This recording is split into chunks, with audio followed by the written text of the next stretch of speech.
미루는 것은 하루하루를 빼앗아가고 내일을 약속하면서 오늘을 빼앗는다. 살아온 것과 시간을 보낸 것은 전혀 다른 말이다. 삶은 짧지 않다.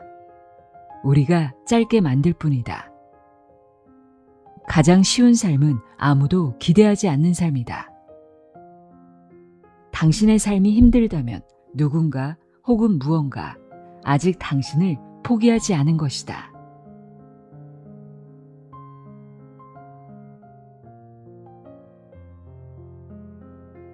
안녕하세요. 나의 소리집 갈피 소리내어 있다입니다. 조금은 엉뚱하게 들릴지 모르지만 이 질문으로 시작해 볼게요. 당신은 지금 온전히 살아가고 계신가요? 시간 앞에서 당신은 과연 어떤 사람인가요? 당연히 살아있으니까 살아가고 있는 거고 시간이야 누구에게나 똑같이 주어진 것 아닌가 싶기도 하죠. 하지만 매일 정신없이 달리다 보면 문득 헛헛한 공허함이 밀려올 때가 있습니다. 분명 열심히 살았는데 정작 내 삶은 어디로 가버린 건지, 왜 늘 시간에 쫓기고 작은 고난에도 이토록 흔들리고 불안한지 말입니다. 오늘 함께할 책 세네카 오늘을 빼앗기고 있는 당신에게는 바로 그런 우리에게 2000년의 시간을 뚫고 묵직한 경종을 울립니다. 100만 구독자의 유튜브 채널 하와이 대저택이 편역한 이 책에서 세네카는 말합니다. 시간 앞에 진짜 단단한 사람은 아무리 바빠도 영혼까지 바빠지지 않고 미래에 대한 불안에 흔들리지 않으며 어떤 고난이 찾아와도 결코 무너지지 않는다고 말이죠. 세네카는 서재에 앉아 한가롭게 시간을 사색하던 철학자가 아니었습니다. 네로 왕제의 스승이자 로마 제국의 실세로서 매일 정치적 음모와 칼끝 같은 위기 속에서 삶과 죽음을 넘나들었던 전장의 철학자였죠. 몽테뉴, 데카르트, 섹스피어조차 힘겨운 순간마다 그의 문장을 꺼내들었을 만큼 그의 글에는 관념이 아닌 삶의 지혜와 묵직한 체험이 녹아 있습니다. 이 책은 총 5개 파트로 구성되어 있는데요. 오늘은 우리가 빼앗긴 시간에 대해 다룬 1부와 고난이 어떻게 삶을 단련하는지 이야기하는 5부를 중점적으로 읽어드리려고 합니다. 특히 저는 신은 편안한 사람에게 관심이 없다라는 제목의 5부를 읽으며 가슴 깊은 울림과 큰 위로를 받았는데요. 우리는 흔히 삶의 시련이 오면 왜 하필 나에게만 이런 일이 생길까 하고 원망하곤 하지요. 하지만 세네카는 이렇게 말합니다. 신은 편안한 사람에게 관심이 없다. 당신을 단련시키기 위해 그 고난을 허락한 것이다. 역경과 고난을 나를 무너뜨리는 시련이 아니라 나를 더 단단하게 만들기 위해 찾아온 기회로 바라보게 만드는 세네카의 통찰은 지금 힘겨운 터널을 지나고 있는 우리에게 다시 일어설 용기와 희망을 줍니다. 그럼 지금부터 시간과 삶에 대한 세네카의 단단한 문장들, 세네카 오늘을 빼앗기고 있는 당신에게 읽어드립니다. 귀 기울여 들어보세요. 세상의 모든 지혜를 읽어드리는 소리내어 있다. 구독과 좋아요, 공유는 큰 힘이 됩니다.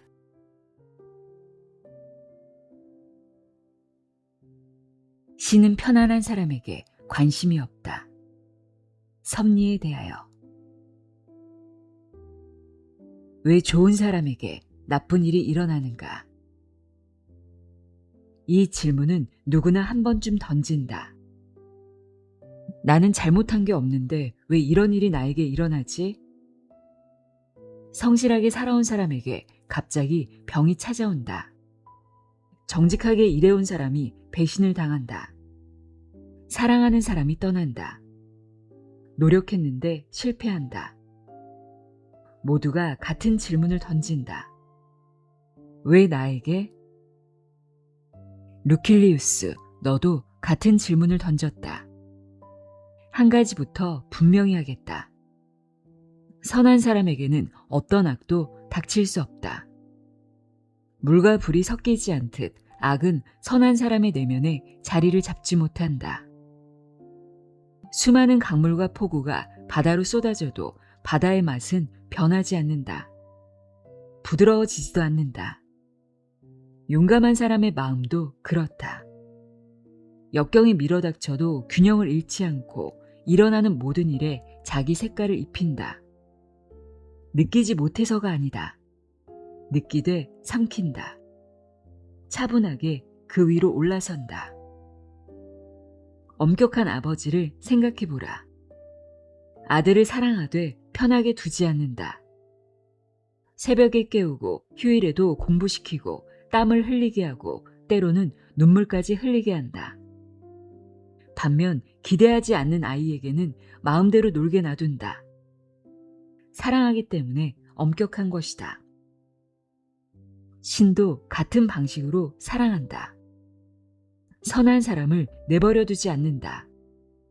시험하고 단련하고 자기와 닮은 사람으로 만든다. 그 사이에 방종한 자들은 쾌락 속에서 녹아 없어진다. 누구도 그들을 깨우지 않는다. 깨울 가치가 없기 때문이다.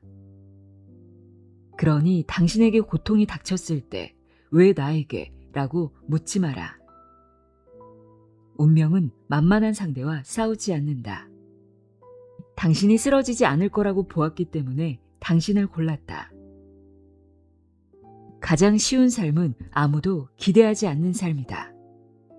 당신의 삶이 힘들다면 누군가 혹은 무언가 아직 당신을 포기하지 않은 것이다. 한 번도 시험받지 않은 사람이 가장 불행하다. 평생 한 번도 어려움을 겪지 않은 사람을 부러워한 적이 있는가? 저 사람은 운이 좋네. 모든 것이 잘 풀리네. 우리는 그렇게 말하면서 부러워한다. 진짜 불쌍한 사람은 어려움을 겪은 사람이 아니다. 한 번도 어려움을 겪지 않은 사람이다. 나의 친구 데메트리우스가 말했다. 역경에 한 번도 시험받지 않은 사람보다 불행한 사람은 없다. 나는 이 말을 처음 듣고 잊지 못했다.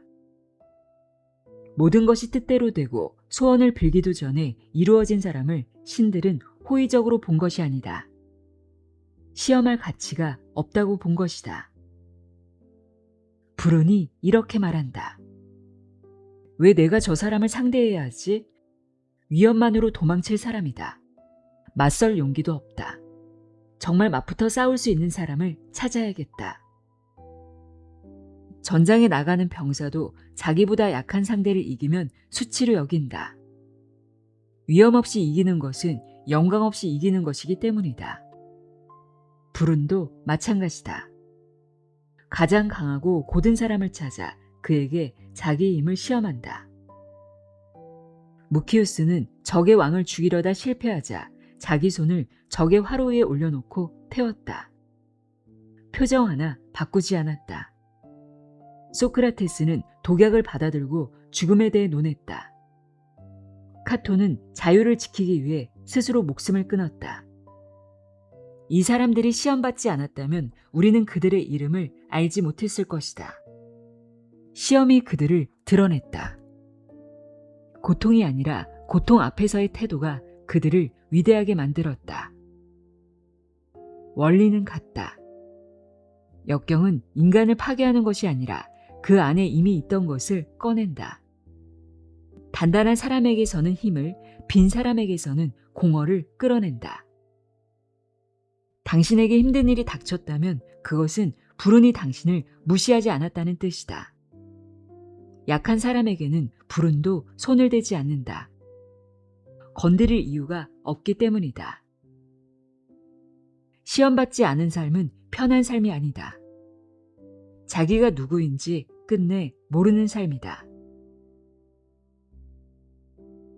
같은 비, 다른 사람. 같은 비가 내려도 어떤 사람은 젖는다고 저주하고 어떤 사람은 빗소리를 듣는다. 사건이 다른 것이 아니다. 사건을 받아들이는 마음이 다른 것이다.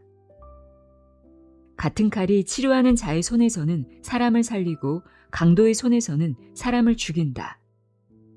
칼은 같다. 손이 다르다. 당신에게 일어난 일도 마찬가지다. 같은 사건이 어떤 사람의 손에서는 성장이 되고 어떤 사람의 손에서는 파멸이 된다. 차이를 만드는 것은 사건의 크기가 아니라 그것을 쥔 손의 방향이다. 자리에서 쫓겨난 사람이 둘 있다. 한 사람은 문을 닫고 어둠 속에 눕는다. 다른 한 사람은 다음날 아침 일어나서 걷기 시작한다. 같은 사건, 같은 충격, 같은 굴욕을 겪었다. 그러나 한 계절이 지난 뒤 두 사람의 삶은 완전히 다른 곳에 있다. 무엇이 달랐는가? 사건이 아니다. 사건 다음날 아침에 무엇을 했느냐다. 편안함이 사람을 강하게 만드는 것이 아니듯 고난이 사람을 약하게 만드는 것도 아니다. 고난은 재료일 뿐이다. 같은 돌로 어떤 사람은 집을 짓고 어떤 사람은 감옥을 짓는다. 당신은 사건을 통제할 수 없다. 그러나 사건 앞에선 당신의 자제는 통제할 수 있다. 그리고 결국 삶을 결정하는 것은 무슨 일이 일어났느냐가 아니라 그 일 앞에서 당신이 어떤 사람이었느냐다. 같은 비를 맞고도 뿌리가 더 깊어지는 나무가 있다.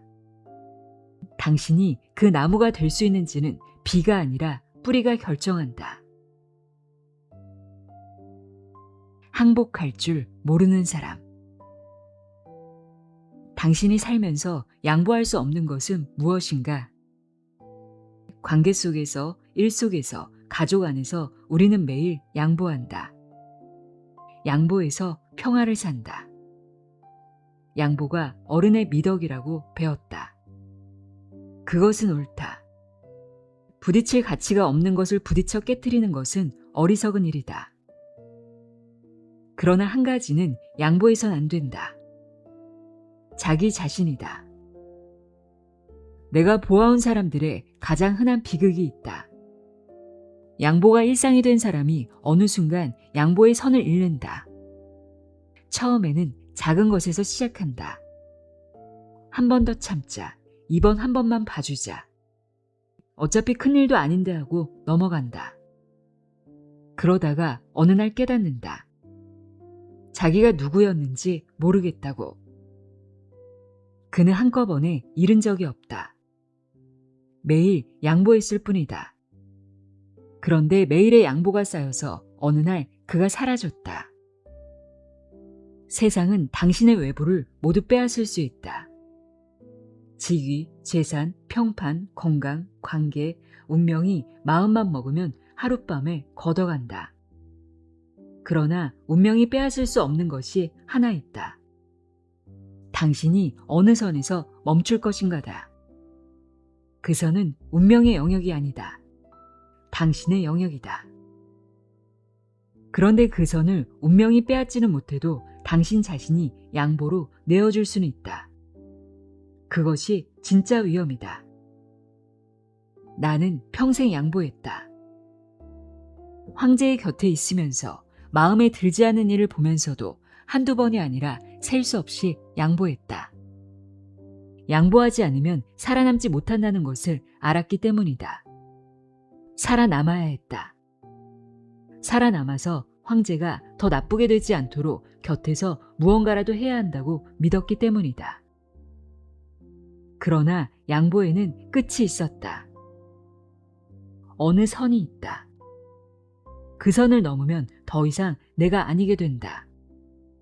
나는 그 선 앞에서 멈췄다. 멈췄기 때문에 황제는 결국 나를 거두어 가기로 했다. 나는 그것을 받아들였다. 이 글을 읽고 있는 당신에게 말한다. 양보하라. 살아남기 위해 양보하라. 어른의 지혜로 양보하라. 부딪힐 가치가 없는 것에는 결코 부딪히지 마라. 그것은 비겁함이 아니라 지혜다. 그러나 마지막 선 하나는 지켜라. 그 선이 어디인지는 누구도 가르쳐 줄 수 없다. 당신만이 안다. 그 선은 당신 안에 일할, 운명도 사람도 닿을 수 없는 그 영역이다. 그 선을 잃는 순간 당신은 살아남아도 살아남는 것이 아니다. 그 선을 지키는 순간 당신은 무너져도 무너지지 않는다. 양보를 잘하는 사람이 위대한 것이 아니다. 양보하지 못하는 단 하나를 가진 사람이 위대한 것이다. 그 하나가 없는 사람의 모든 양보는 미덕이 아니라 굴종이다. 그 하나가 있는 사람의 모든 양보는 굴종이 아니라 미덕이다. 양보할 수 없는 단 하나가 있는 사람만이 그 앞에 모든 양보를 미덕이라 부를 수 있다. 편안함이 당신을 죽인다. 편안함이 인간을 망친다는 말을 들어본 적이 있는가? 이상한 말처럼 들린다. 편안함은 좋은 것 아닌가? 우리 모두가 추구하는 것 아닌가? 그러나 나는 수많은 사람이 무너지는 것을 보았다. 그들을 무너뜨리는 것은 고난이 아니었다. 고난의 부재였다. 끊임없는 안락에 젖은 사람은 고난에 무너지는 것이 아니다. 단순한 움직임에도 무너진다. 자기 무게에도 무너진다. 한 번도 무거운 것을 들어본 적 없는 팔이 빈 그릇조차 들지 못하는 것과 같다. 도전받지 않은 용기는 시들고 맞서 싸울 적이 없었던 힘은 녹슨다. 반대로 끊임없이 역경과 부딪혀온 사람은 타격을 받아도 형태를 잃지 않는다. 넘어져도 무릎으로 버틴다. 대장장이의 쇠가 그렇다. 불에 들어간 횟수가 많을수록 더 단단해진다. 한 번도 불에 들어가지 않은 쇠는 모양은 있되 강도가 없다. 그런데 사람들은 이 원리를 알면서도 자기 삶에는 적용하지 않는다. 자기 몸에는 고통을 허락한다. 달리기를 하고 무거운 것을 들고 숨이 차도록 자기를 밀어붙인다. 그렇게 해야 몸이 강해진다는 것을 안다. 그러면서 자기 정신에는 정반대를 원한다. 아무 일도 일어나지 않기를, 아무도 자기를 건드리지 않기를, 모든 것이 뜻대로 되기를 바란다. 몸에는 단련을 원하면서 정신에는 안락을 원한다. 이것이 모순이다. 정신도 몸과 같다. 쓰지 않으면 줄어들고 밀어붙이지 않으면 약해진다. 편안한 날이 이어질수록 당신의 정신은 조용히 눈에 띄지 않게 약해지고 있다. 무너지는 순간이 와서야 비로소 깨닫는다. 언제부터 이렇게 약해졌는지 모르겠다고. 편안함은 천천히 온다. 그래서 위험하다. 고난은 당신을 한 번에 쓰러뜨리려 하지만 편안함은 당신을 천천히 녹인다. 고난을 견디는 사람은 많다. 편안함을 견디는 사람은 드물다. 고난에 무너지는 사람은 다시 일어설 수 있다. 편안함에 녹아버린 사람은 일어설 것 자체가 남아있지 않다. 운명이 빼앗을 수 없는 것. 토지는 불에 탄다. 직위는 하룻밤에 사라진다. 재산은 빼앗기고 건강은 무너지고 사랑하는 사람은 떠난다. 명성은 한마디 소문에 무너진다. 운명은 이 모든 것에 손을 뻗을 수 있다. 그리고 실제로 예고 없이 뻗는다. 그러나 운명도 손을 뻗을 수 없는 영역이 있다. 당신이 그것을 어떻게 받아들이냐? 무너진 자리에서 어떤 얼굴을 하고 서 있느냐? 이것은 운명의 영역 밖이다. 당신의 영역 아니다. 불행은 덕의 기회다. 이 말이 처음에는 이상하게 들릴 것이다. 불행이 어떻게 기회인가? 그러나 생각해보라. 모든 것이 잘 풀릴 때 당신이 선한 사람인지 어떻게 아는가? 배신당하지 않았을 때의 관용은 관용이 아니다. 잃어본 적 없을 때의 초연함은 초연함이 아니다. 덕은 시험받지 않으면 존재를 증명할 수 없다. 루틸리우스라는 사람이 있었다. 가장 정직한 사람이 부패한 자들에 의해 추방당했다. 부당한 판결이었다. 그가 분노했는가? 한탄했는가? 아니다. 그는 돌아오라는 권유를 거절하고 더 멀리 떠났다.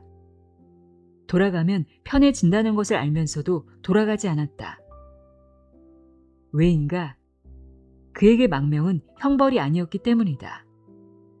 부패한 곳을 떠난 것이 오히려 자유였기 때문이다. 운명은 그에게서 조국을 빼앗았다. 그러나 그의 태도까지 빼앗지는 못했다.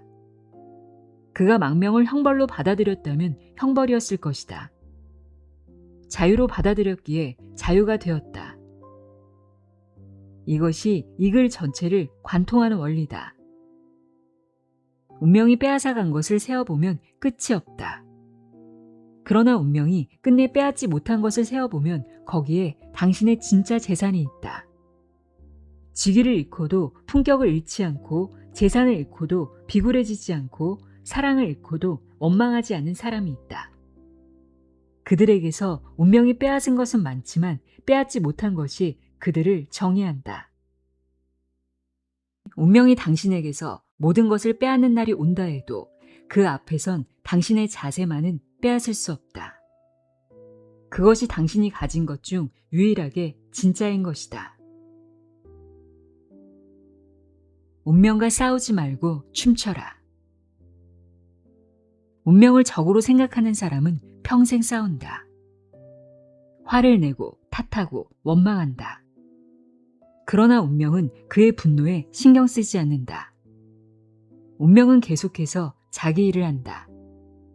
그래서 그는 싸우는 것이 아니라 혼자 지치는 것이다. 나는 다른 길을 제안한다. 운명과 싸우지 마라. 춤춰라. 춤은 상대의 힘에 저항하지 않는다.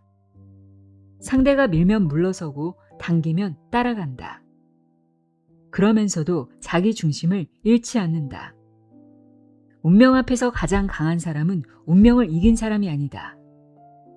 운명이 무엇을 보내든 자기 보폭을 잃지 않는 사람이다. 저항하는 사람은 부러진다. 흔들리되 꺾이지 않는 사람은 살아남는다. 폭풍 속에서 가장 오래 서 있는 나무는 가장 단단한 나무가 아니다. 바람에 몸을 맡길 줄 아는 나무다. 이것을 체념과 혼동하지 마라. 체념은 포기하는 것이다. 춤은 포기하지 않되 저항도 하지 않는 것이다. 체념하는 사람은 주저앉는다. 춤추는 사람은 움직인다. 체념하는 사람은 어차피라고 말한다. 춤추는 사람은 그래서라고 말한다.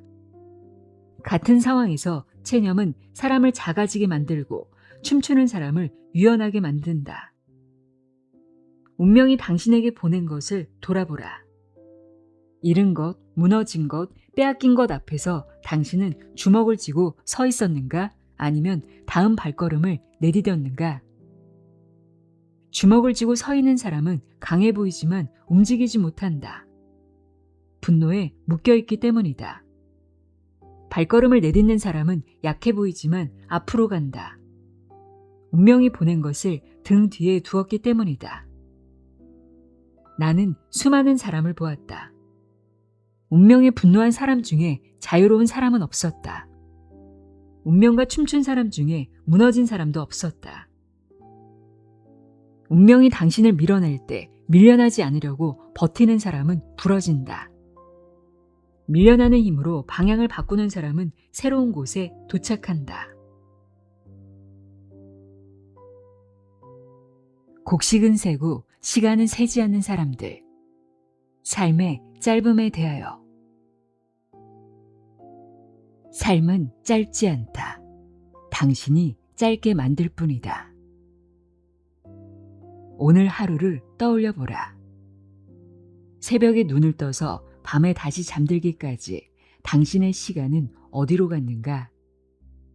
인사해야 할 사람들, 처리해야 할 일들, 답해야 할 부탁들, 견뎌야 할 자리들. 전부 합치면 분명 16시간은 좋게 흘렀을 텐데 그중 진짜 당신을 위한 시간은 몇 분이었는가? 이 질문 앞에서 숨이 멈춘다면 당신만 그런 것이 아니다.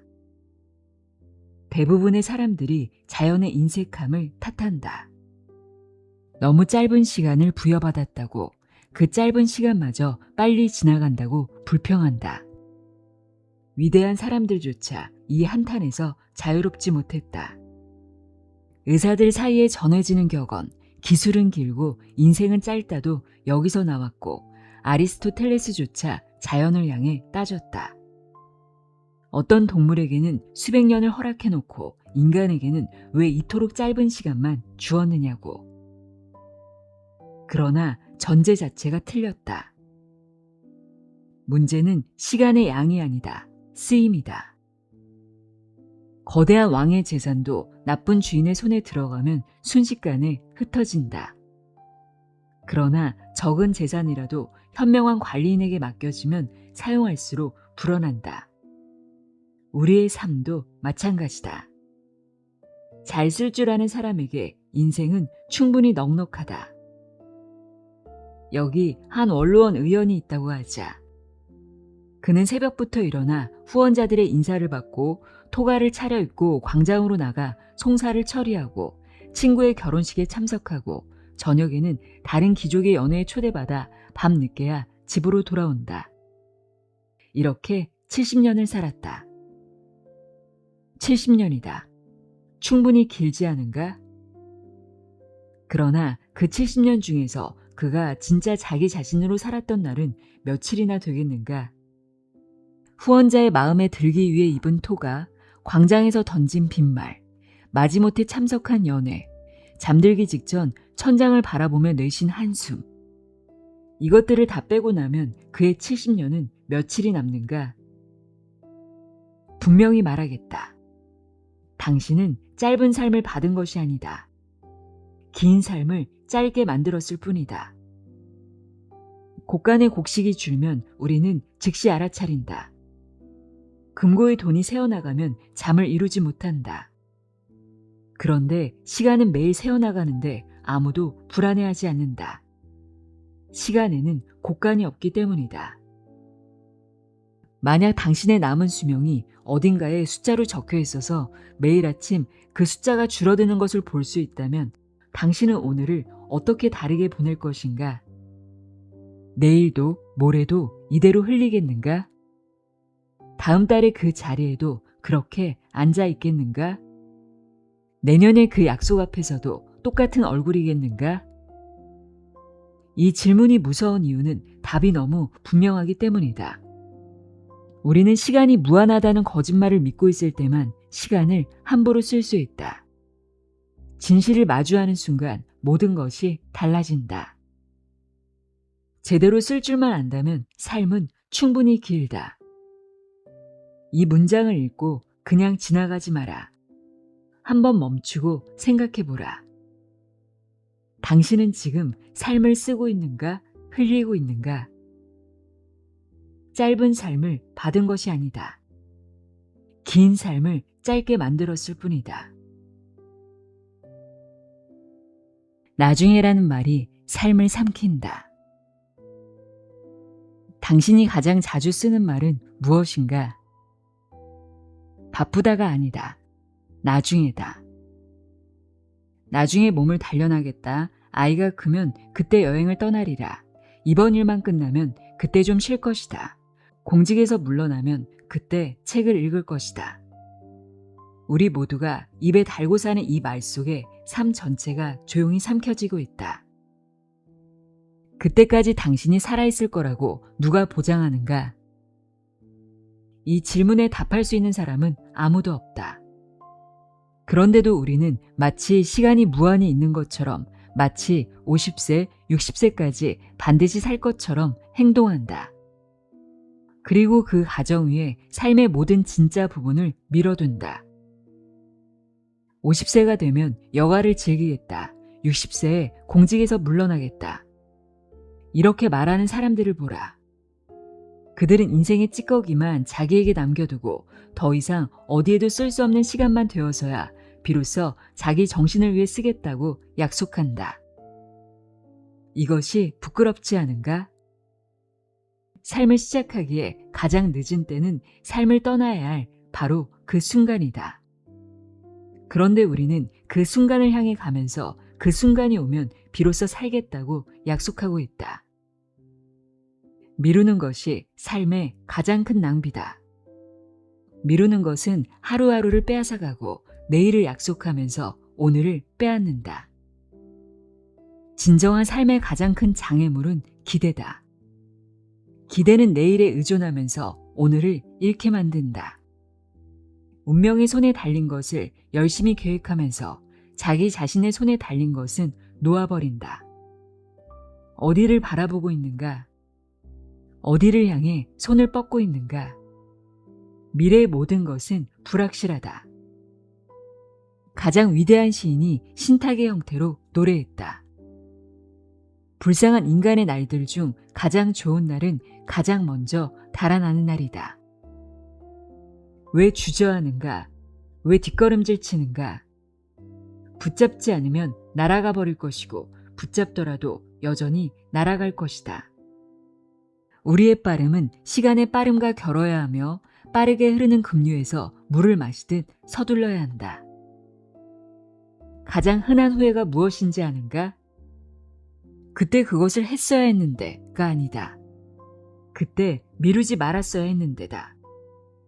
미룬 일은 영영 하지 못한 일이 되었고, 미룬 사람은 영영 만나지 못한 사람이 되었고, 미룬 말은 영영 하지 못한 말이 되었다. 지금 곧바로 살아라. 이 한 문장을 기억하라.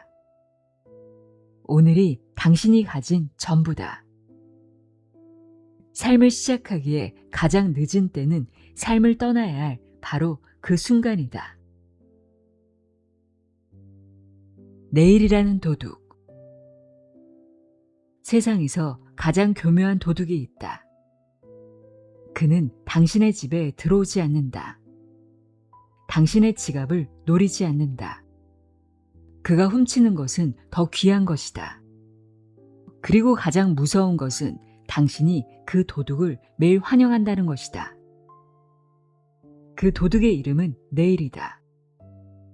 더 잘 살기 위해 애쓰면서 삶을 대가로 치르고 있다. 이것이 당신이 지금 하고 있는 일이다. 더 큰 명예를 위해 오늘을 태우고 더 안락한 노년을 위해 오늘을 저당 잡힌다. 더 나은 미래를 위해 현재를 갈아 넣는다. 이번만 참자. 이번 일만 끝나면, 이번 달만 지나면. 이 말을 몇 번이나 했는가? 그 말을 할 때마다 당신은 도둑에게 문을 열어준 것이다. 그리고 도둑은 한 번도 빈손으로 돌아간 적이 없다. 대화나 독서나 깊은 생각에 빠진 여행자가 자기도 모르게 목적지에 도착하듯 바쁜 사람들은 끝에 다다라서야 비로소 자기가 달려왔음을 깨닫는다. 머리카락이 희끗해지고 전쟁터에서 입은 상처가 옥신거리고 자식들이 자기보다 키가 커진 어느 날 그제야 고개를 들고 이렇게 묻는다. 언제 이렇게 되어버렸단 말인가? 누구나 이 순간을 겪는다. 물에 비친 자기 얼굴을 보다가 오래된 친구를 만나다가 갑자기 시간이 무너져 내리는 순간. 어떻게 이렇게 됐지? 나는 어디에 있었지? 답은 잔인할 정도로 단순하다. 언제가 아니다. 매일이었다.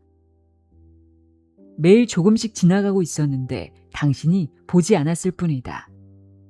매일 내일이라는 도둑이 와서 오늘을 가져갔는데 당신이 문을 열어줬을 뿐이다. 내일이 오지 않을 수도 있다는 사실, 이것은 무서운 진실이지만 동시에 가장 자유로운 진실이기도 하다. 내일이 없을지도 모른다고 믿는 사람만이 오늘을 진짜로 산다. 오늘이 마지막 날인 것처럼 살라는 말이 아니다. 오늘이 유일한 날인 것처럼 살라는 말이다. 어제는 이미 없고 내일은 아직 없다. 당신에게 진짜 있는 것은 오늘뿐이다. 언제 이렇게 됐느냐고 묻지 마라. 매일이었다. 빼앗기지 않는 유일한 재산. 세상에서 빼앗을 수 없는 것이 무엇인지 아는가? 당신의 곡물 창고는 화재로 사라질 수 있다. 당신의 직위는 황제의 한마디로 박탈될 수 있다. 당신의 건강도, 가족도, 명성도 전부 운명이 마음먹으면 하룻밤에 걷어갈 수 있다. 노예도 도망치면 끝이고 토지도 군대가 쳐들어오면 끝이다. 단 하나, 운명도 신도, 황제도 빼앗을 수 없는 것이 있다. 과거다. 삶은 세 부분으로 나뉜다. 지나간 것, 지금인 것, 다가올 것. 지금 지나가고 있는 현재는 찰나다. 다가올 미래는 불확실하다. 오직 지나간 과거만이 확실하다. 과거는 운명이 권리를 잃은 영역이다. 누구의 힘으로도 빼앗길 수 없다. 황제도, 전쟁도, 역병도 과거만큼은 건드리지 못한다. 이미 일어난 일은 이미 일어났기 때문에 영원하다. 여기까지 들으면 위로처럼 들린다. 그래도 과거는 내 것이구나 하고. 그러나 여기에 잔인한 진실이 있다. 문제는 바쁜 사람들이 이 유일한 재산을 잃는다는 것이다. 어떻게 잃는가? 두 가지 방식으로다. 첫째, 돌아볼 여유가 없어서. 내일 처리할 일에 쫓기다 보면 어제 무엇을 했는지조차 기억나지 않는다. 한 달 전에 무슨 일이 있었는지는 더 모른다. 1년 전 오늘은 완전히 사라졌다. 살아온 흔적이 머릿속에서 매일 지워지고 있는 것이다. 둘째, 돌아보기가 불편해서. 잠깐 멈추더라도 과거를 돌아보면 후회와 부끄러움이 먼저 떠오른다. 야심차게 욕망했던 것, 거만하게 무시했던 사람, 탐욕스럽게 허비한 시간. 이런 기억은 다시 꺼내보기 괴롭다. 그래서 외면한다. 외면하면 없어지는 줄 안다. 멍에 아래 놓인 짐승처럼 앞만 보고 달린 사람은 고개를 돌릴 수 없다. 뒤를 돌아볼 수 없다. 아무리 오래 살아도 돌아보면 아무것도 남아있지 않다. 70년을 살았는데 70년이 텅 비어 있다. 반면 고요한 마음으로 살아온 사람에게 과거는 축복이다. 잘 보낸 하루의 기억, 친구와 나눈 의미 있는 대화, 혼자 조용히 앉아 사색했던 오후. 이런 순간들은 부를 때마다 나타나며 몇 번이고 은밀될 수 있다. 같은 기억을 10번 떠올려도 매번 새롭다. 여기에 인생의 비밀 하나가 있다. 오늘 하루를 어떻게 보내는지가 10년 후 당신의 과거를 결정한다. 오늘 처리만 하면서 살면 10년 후 돌아볼 때 텅 빈 10년이 보일 것이다. 오늘 잠깐이라도 멈춰서 진짜 살았다면 10년 후 그 순간이 보석처럼 빛날 것이다. 진정으로 부유한 사람은 가장 많이 가진 사람이 아니다. 가장 많이 산 사람이다. 그리고 가장 많이 산 사람의 보물은 과거에 있다. 과거가 아름다운 사람은 오늘을 아름답게 산 사람이다.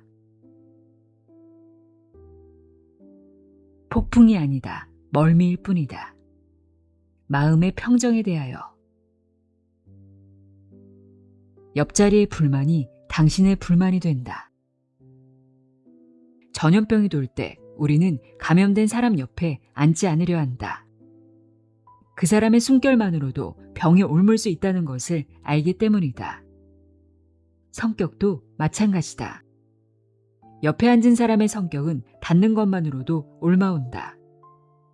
건강한 과일 사이에 썩은 과일 하나를 넣어두면 건강한 과일이 먼저 썩지 썩은 과일이 건강해지지 않는다. 그렇다고 완벽한 사람만 사귀라는 말이 아니다. 그런 사람은 없다. 가장 좋은 사람을 찾을 수 없다면 가장 덜 나쁜 사람을 택하면 된다. 그러나 반드시 피해야 할 사람이 있다. 음울한 사람이다. 무슨 일이 일어나든 불평하고 모든 일에서 불만을 찾아내는 사람. 그가 아무리 충실하고 호의적이더라도 곁에 있는 것만으로 당신의 평온은 무너진다. 이런 사람들의 한탄을 들어보라. 권력자들은 부패했다. 젊은이들은 형편없다. 물가는 비싸다. 날씨도 나쁘다. 그들의 입에서는 늘 한탄이 흘러나온다. 위험한 것은 처음에는 당신도 동의한다는 것이다. 사실 그 한탄의 일부는 옳기 때문이다. 그러나 매일 같은 한탄을 듣다 보면 당신의 눈도 그 색깔에 물든다. 어느 날 문득 당신도 똑같이 물든 눈으로 세상을 보고 있다는 것을 깨닫는다. 이것은 선택이 아니라 감염이다. 우리는 함께 식사하는 사람의 식습관을 닮아간다. 함께 일하는 사람의 말투를 닮아간다. 함께 쉬는 사람의 가치관을 닮아간다. 이것을 막을 수 있는 사람은 없다. 우리가 할 수 있는 유일한 일은 누구에게 감염될 것인지를 선택하는 것이다. 그러므로 오늘 당신 옆에 앉아있는 사람을 돌아보라. 그 사람의 불만이 당신의 불만이 되고 있지는 않은가? 그 사람의 욕망이 당신의 욕망이 되고 있지는 않은가? 그 사람의 한계가 당신의 한계가 되고 있지는 않은가? 당신 옆자리의 불만이 당신의 불만이 되고 있지는 않은가? 분노할 가치가 없는 것들에 대하여. 분노는 잠깐의 광기다. 이성이 비켜선 자리를 광기가 차지한다. 화가 치밀어 오를 때 한 가지만 자문해보라. 이것이 분노할 만한 가치가 있는가? 대부분의 경우 답은 아니오다. 누군가 약속에 늦었다고 분노한다. 누군가 내 말을 끊었다고 분노한다. 누군가 내 이름을 잘못 불렀다고 분노한다. 마차가 길을 막아서 누군가 인사를 하지 않아서 답장이 늦어서 분노한다. 그 분노에 쏟은 에너지와 시간은 원래 일어난 사건이 빼앗은 것보다 언제나 크다. 분노가 우리에게 하는 일을 직시하라. 적이 당신에게 입힌 상처보다 당신이 분노로 자기에게 입힌 상처가 더 깊다. 분노한 사람의 얼굴을 거울에 비춰보라. 일그러지고 붉어지고 핏줄이 솟아있다. 그 얼굴 자체가 이미 형벌이다. 로마의 부유한 자 베디우스 폴리오의 일화가 이것을 보여준다. 그의 노예가 수정잔을 깨뜨렸다. 베디우스는 그 노예를 양어장에 던져 곰치의 먹이로 주려 했다. 잔 하나 때문에 사람의 생명을 죽이려 했다. 잔의 가격은 얼마인가? 사람의 목숨은 얼마인가? 분노는 이 계산을 할 수 없게 만든다. 그것이 광기다. 분노의 가장 잔인한 특성이 여기에 있다. 분노는 불타고 있을 때 자기가 불타고 있다는 것을 모른다. 분노가 가라앉은 뒤에야 자기가 한 일의 어리석음을 깨닫는다. 그리고 후회한다. 그러나 그때는 이미 늦었다. 그러므로 분노에 대한 가장 좋은 대처법은 기다리는 것이다. 첫 번째 충동을 억누르라. 분노의 첫 파도가 지나가면 두 번째는 오지 않는 경우가 대부분이다. 플라톤도 한때 노예에게 화가 났다. 손을 들어 때리려 했다. 그러나 그 자세 그대로 멈췄다. 친구가 물었다. 무엇을 하고 있는가? 플라톤이 답했다. 분노한 사람을 벌하고 있다. 노예가 아니라 자기 자신을 벌하고 있었다. 그는 자기가 분노에 사로잡힌 것을 부끄러워한 것이다. 소크라테스는 분노를 느낄 때 목소리를 낮췄다. 평소에 큰 소리로 말하는 사람이 화가 나면 오히려 속삭였다. 소리를 높이면 분노가 더 커진다는 것을 알았기 때문이다. 피타고라스는 분노를 느끼면 아예 입을 닫았다. 분노가 지나갈 때까지 한마디도 하지 않았다. 그래야 후회할 말을 하지 않을 수 있었다. 이 사람들은 각자 다른 방법을 썼지만 원리는 같다. 분노의 첫 파도에 행동하지 않는 것. 오늘 하루 당신이 분노했던 것들을 떠올려 보라. 그중 진짜 분노할 가치가 있었던 것이 몇 개나 되는가? 대부분은 내일이면 기억조차 나지 않을 것들이다. 그 사소한 것들이 당신의 하루를 무너뜨렸다. 그것이 가장 큰 비극이다. 분노에 바친 시간의 대부분은 분노할 가치가 없는 것들에게 바쳐진 것이다.